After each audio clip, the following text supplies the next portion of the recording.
Hey guys, welcome to my YouTube channel. I hope you all are doing well.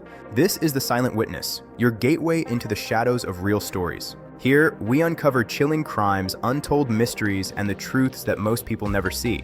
If you love real-life stories, investigations, and the raw reality behind every case, you're in the right place. So, don't forget to hit that subscribe button, turn on notifications, and join me as we reveal the stories the world tries to ignore. Once again, welcome to The Silent Witness. Let's dive into the dark truths together. From the outside, everything looked perfect. A quiet neighborhood, a successful couple, a life built on stability and routine. But true crime teaches us one thing again and again. Perfection is often the most convincing disguise. Behind these walls, a story was forming that would end in betrayal, death, and unanswered questions. Investigation is often about looking beyond appearances. What seems serene and secure can mask tension, secrets, and human desire that is never visible to neighbors or friends. Every detail of a home, every routine can tell a story if you know where to look. In this house, subtle hints of unrest were buried beneath domestic order. The contrast between perception and reality is a recurring theme in true crime. When investigators step into a seemingly ordinary environment, they must consider that the quietest spaces sometimes harbor the darkest secrets. Here, everything that looked stable was carefully curated, a facade masking a tragedy waiting to unfold. Kristin Rossum was not an ordinary woman. She was a forensic toxicologist, someone trained to identify poisons, drugs, and the chemical signatures of death. Her career was built on understanding how the human body fails. Knowledge like that commands respect, but in the wrong hands, it can also become a weapon. Every detail of her professional life mattered. From her careful handling of toxic substances to her precision in reporting findings, Kristin had skills that gave her unparalleled control over life and death scenarios. Investigators could not ignore that her expertise might have been used to manipulate outcomes. In cases like this, skill and opportunity are inseparable from motive. A mind trained to detect poison could, theoretically, deploy it undetected. For investigators, understanding Kristin's world meant confronting the frightening idea that knowledge itself could be dangerous, a tool or a weapon invisible to everyone around her. Greg Rossum was known as responsible, driven, and trusting, a financial advisor with long-term plans and a belief in the future he was building with his wife. He had no idea that the person sleeping beside him would soon become the center of a story that questioned trust itself. His personality, his routines, and his daily interactions offered glimpses of vulnerability. Trusting relationships make life richer, but can also make people targets. Investigators noted how Greg's reliance on those closest to him created both intimacy and exposure, a dynamic that would become critical in understanding the events that followed. Even ordinary lives can hide extraordinary risks. In true crime, the seeming safety of normalcy often masks danger. Greg's life, full of plans and trust, became a lens through which investigators would examine not just his death, but the unsettling ease with which betrayal can occur when combined with opportunity and knowledge. Inside the Rossum home, everything appeared controlled, clean, organized. But crime does not always leave chaos behind.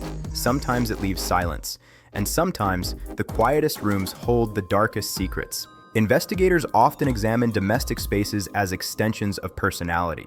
Furniture, cleanliness, and organization can reveal control, patterns, and routines. In this home, the meticulous order suggested a household carefully managed, but one where appearances may have concealed manipulation. True crime often relies on interpreting absence as evidence. What isn't present can be as telling as what is. The tidy bedroom, polished surfaces, and quiet corners became points of scrutiny, illustrating how control and calm can coexist with planning, deception, and ultimately tragedy. At some point, Kristin's life began to split in two. One side showed a devoted professional and wife. The other lived in secrecy, fueled by desire, dissatisfaction, and control. And when people begin living double lives, the risk is never just emotional, it can become fatal. Investigators look for patterns of concealment and secrecy. Small inconsistencies in schedules, unexplained absences, and hidden communication can reveal the existence of a dual life. Each secret layer builds tension, both for the person living it and for those who eventually uncover it. In true crime, the coexistence of public normalcy and private intrigue often marks the turning point. The complexity of dual lives paired with expertise and opportunity sets the stage for actions that may seem impossible, yet unfold quietly, deliberately, and with devastating consequences. Kristin entered an affair that existed entirely in the shadows. It was intense, private, and dangerous. Investigators traced meetings, messages, and timelines, discovering an emotional entanglement that heightened the stakes. This relationship suggested a growing impatience, a desire to escape without confrontation or consequence. Affairs are rarely quiet, and when combined with access, motive, and professional knowledge, they can escalate into danger.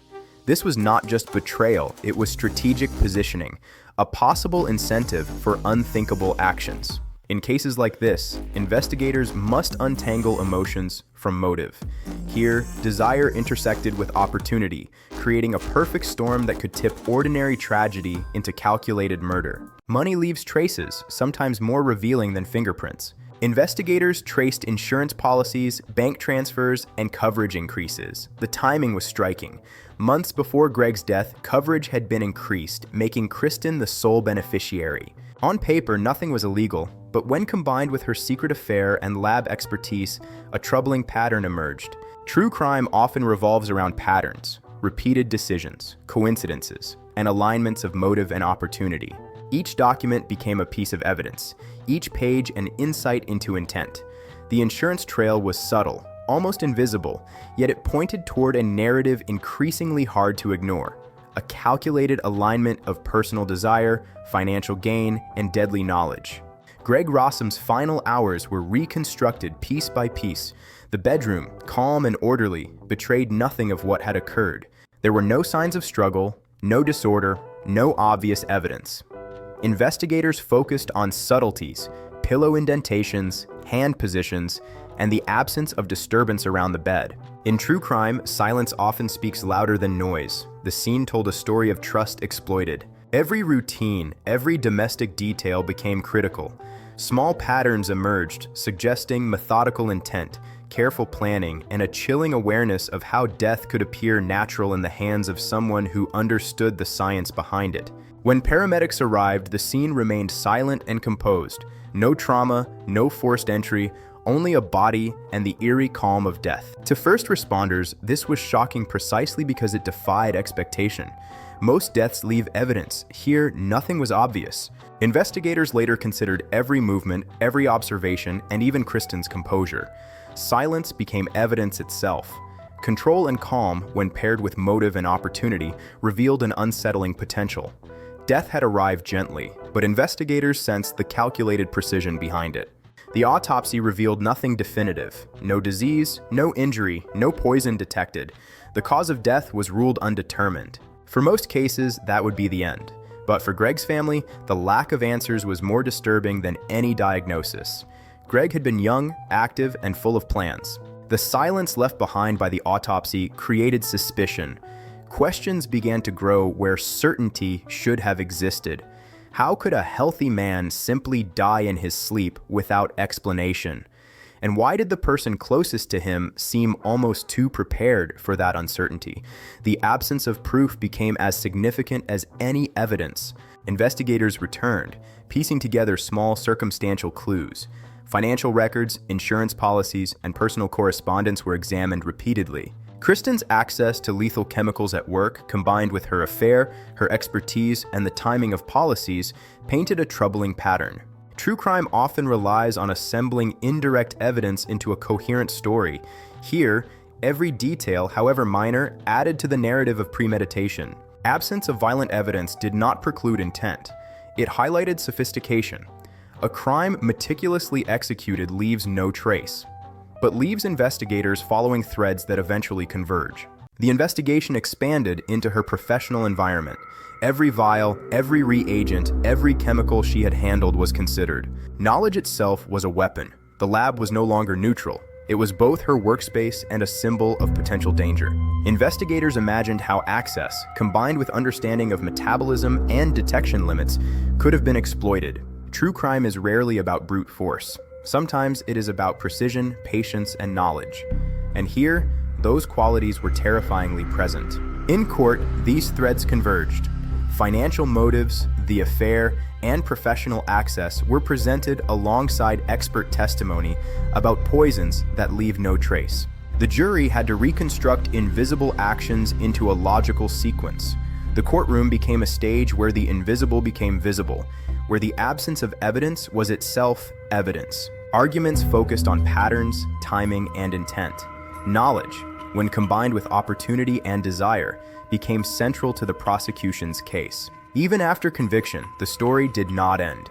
Appeals challenged the reliance on circumstantial evidence, the absence of physical proof, and the speculative nature of expert testimony. The legal battle highlighted the tension between logic and proof, between what can be imagined and what can be proven. When the conviction was eventually vacated, freedom did not erase suspicion. The system acknowledged procedural concerns but left moral ambiguity intact. Kristin walked free, but her life remained defined by the shadows of suspicion. Her career, credibility, and personal life were shattered. Greg's death remained unresolved. True crime rarely provides closure. It teaches that greed, desire, knowledge, and betrayal can collide with fatal consequences. Death may leave no mark, yet its echoes persist. Trust can be weaponized, knowledge can be exploited, and sometimes the most chilling crimes are the ones that leave no trace, only questions that echo forever.